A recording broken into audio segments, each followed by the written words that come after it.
ni Sir Ruel. Sir Ruel lipat si Tatay Napoleon dahil naoperahan mo siya sa mata. At pinatatanong ni Sir Ruel lipat kung ano ba yung mga kailangan ni Tatay Napoleon de Lara. So, si Tatay Napoleon de Lara at si Nanay Rosalie, matagal na po silang tinutulungan ni Sir Ruel. Hanggang ngayon, tuloy-tuloy pa din. Siguro mga 2 years na. So, binibigyan pang yung papuhunan na napalago ni Tatay Napoleon ng mag-asawa. And then, basahan na para din doon sa kanyang parang service, no? Nakabigyan siya ng service na tricycle para doon sa kanyang paglalako na basahan. At yun, nandito nga si Tatay Napoleon. Dito na tayo sa bahay nila. At kausapin natin kung ano yung nangyari. Naoperahan yung kabilang mata niya. So ayan, Tay, kumusta na po kayo, Tay, Tatay Napoleon? Okay naman na ngayon na, kaya lang kaya babalik pa rin ako sa para ma-check up tayo. Follow-up check up. Tay, tanong ko lang, ano ba nangyari sa mata niyo? Bakit inoperahan? Ganito po yan, sir, yung nagtitinda ko ng napuwing ako.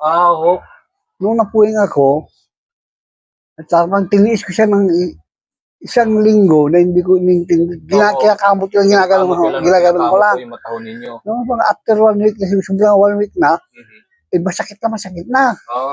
Ngayon, pumunta kami ni Mrs. doon sa Tansya. Opo.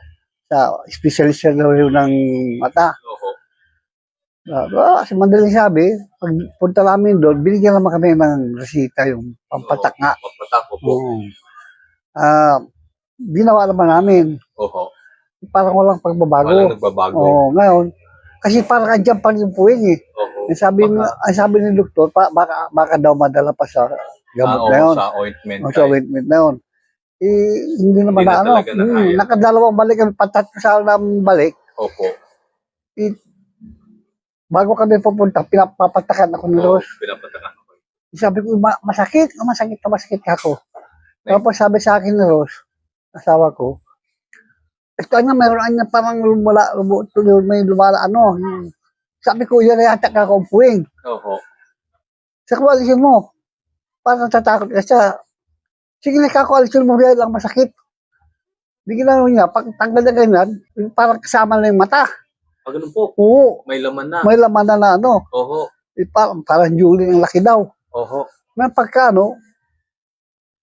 natalanta na siya. Ang dami talagang dugo. Oho. Nung tinignan ko, marami ang dugo, sabi ko, punta tayo ng hospital. Oho. Kung wala ako nakita dugo ng marami, ayaw ko pa sana magpadala.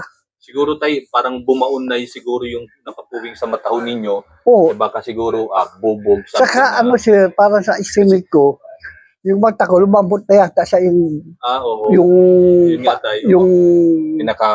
pinapatak na Oho. mahal din nga yun. Ayun na nga. Tsaka tayo kasi kinukusot yung mata ninyo. Oo, kinukusot ko talaga yun, ang dahilan lang. Na-infection siguro. Kaya sabi nga ni doktor, na-infection lang yung mata mo, tatay. Kaya, ayaw ko lang niya kung madala ito. Hindi, dalawang balik kami sa kanya. Pangatlo namin, hindi na kami natuloy. Doon, nagtuloy na kami sa sa Anlibang Hospital ang dilaan namin. Pinuntahan po ninyo? Oo, hindi ako na-accept dahil walang opta. Wala. Dito sa Lorenzo. Bali, saan kayo ngayon tayo na po? Saan kayo inoperahan? Sa Dasma, sa Lasal. Sa Lasal, Dasma? Oo, Lasal. Kumusta naman? Buti hindi po ganun ka-pricey yung pagpaano ninyo. Ay, malaki po. Buti kahit pa paano meron kayong awa ng Diyos, may tinulungan kami ng gobyerno. Yung sa PhilHealth ko. Opo. Kukunti lang ng PhilHealth na ko kasi private daw. Private ay ito, tatay. Ayun ang problema dyan sa PhilHealth bakit pagka may mga... Oo nga. Ang iba nga may nagkwento, sila daw minsan zero balance. O kaya O ako, ang nadidak ko sa bill ko, yung sa senior citizens ko, 11,000. Ang sa PhilHealth, 10,000. Oo, 10,000 lang. Bakit ako ang liit? Wala niya sabi, ito kasi tayo private kasi ito. Hindi naman kasi yung tayo sa private o public kasi lahat yan, pagka PhilHealth tayo, Oo, covered yan eh. covered Pagka sa- naging private and public yan, talagang automatic po eh. ayun nga, ayaw ko lang sir makapag-discuss. Ayun nga, tayo, Ayaw ko talagang ayaw ko makakako. discretion din kasi talaga ng mga hospital yan at Oh, wala rin yung magawa Yan daw ang protocol nila. gobyerno natin. Yan daw ang protocol ng hospital. Mhm. Si Isurus naman, dahil wala nga talaga kami ipapaano pa, Oo. nagsangla na ko, muntik na nga mga binta ko yung tricycle. Oh. Sabi ni Ros, huwag. At wala, pag ano, wala Oh, tayong hanap buhayan. Kaya tayo. Oo. Ngayon, nagpunta si Ros, si Mayor, nakabigay din si Mayor ng, hindi naman cash money. Opo, yung mga ano, parang referral. Later lang, Oo. later lang. Oo, tayo. Nakadidak doon sa bill ng 20,000. Mabuti tayo. Bali ang nadidak sa ano ko, sa bill na may abot ng mga 120. Eh din tayo. Oh.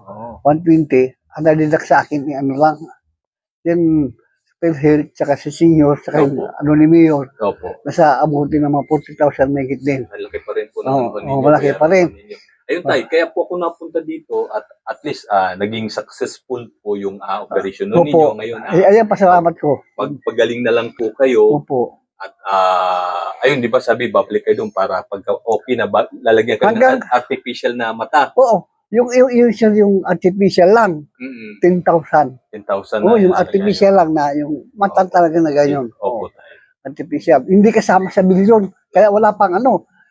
Sa doktor yung nagbigay namin yung 10,000, hindi kasama yun. Ganun po Saka ba? marami kami sir na yung sa resita namin, napakarami ng resita. Mayroon, nakabababa na ano namin, mga 700. Ay, ganun po May talaga. 1,800, Kasi 1,000, 1,500. antibiotic tayo. Sunod-sunod ang ano. At least, ang pinaka-ano tayo, okay kayo, okay na yung Oo, at operasyon. napasalamat na ako. Sabi nga ni Dr. Tatay, ayos na magandang operasyon natin. Oo. Ayos niya. Ika nga ni Sir Ruel Lipat tayo, importante yung kalusugan. Oo nga. Kasi sabi nga ni Sir Will, bawag mo pilitin tatay na mag-ano. Ako sana, dahil wala na kami, Opo. higa ko, utay-utay ako para meron kaming ganyan sa Ayun araw-araw. na nga tayo. Ayun, Toy.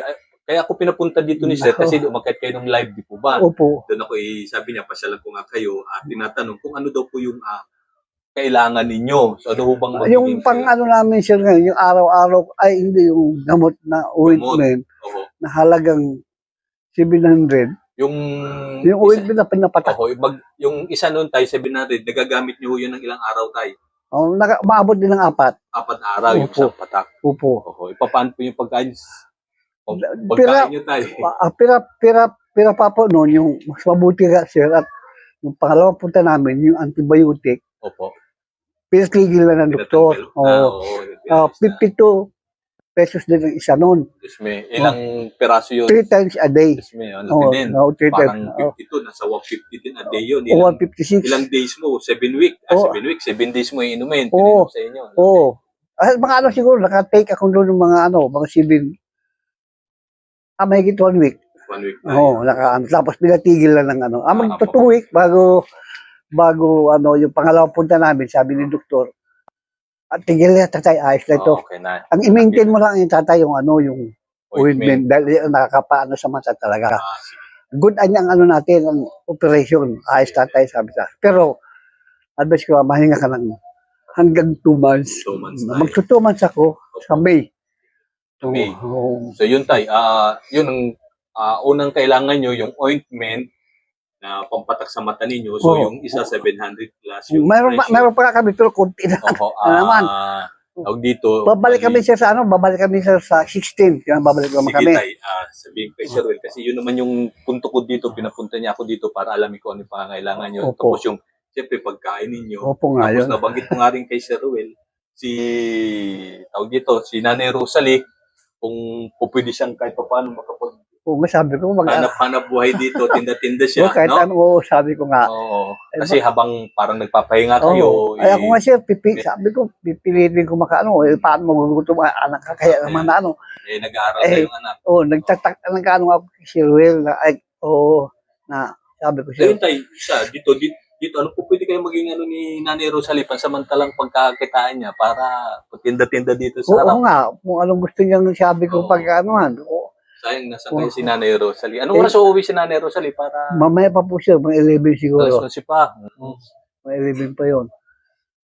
Sabi ko sana nag-ano ko anong kailangan ko. Ako sana. Siguro ano tay? Sasabihin ko sana kay Sir Brilio. Ay, si Sir Will. Ito po. Sabi ko siya, sa kanila, pagka magaling na ako, ang importante tingin ko sa'yo.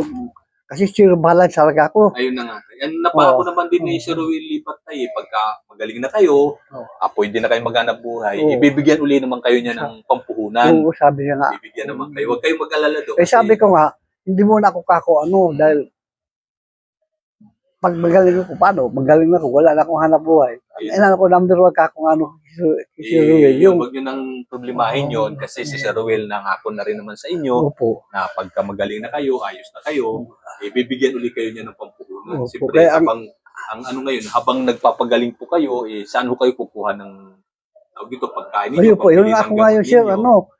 hawa ng Diyos, meron naman nagpapautang sa akin. Puro utang. Utang na lang Sabi ko, muna. alam mo naman kasi nila, sir, na may hanap buhay ko, pag nahanap buhay, Maayos naman. oo, may hanap buhay ko. Kaya, hindi naman nagdadala ang Ano na lang tay, pagka sabihan mo si Nanay Rosalie na i-chat niya ako, message niya ako, kung habang nagpapahinga kayo, meron din siya pagkakita para hindi kayo utang ng utang. Oo, nakwento niya nga sa akin. Oo, Pagpunta, bibigyan mo daw siya ng sabi ko, kung gumawa ka ng paraan na para Kasi habang papahinga kayo, kasi hindi na po pwedeng Oo, habang papahinga kayo ng 2 buwan, utang kayo ng utang para sa Oo, pang-araw.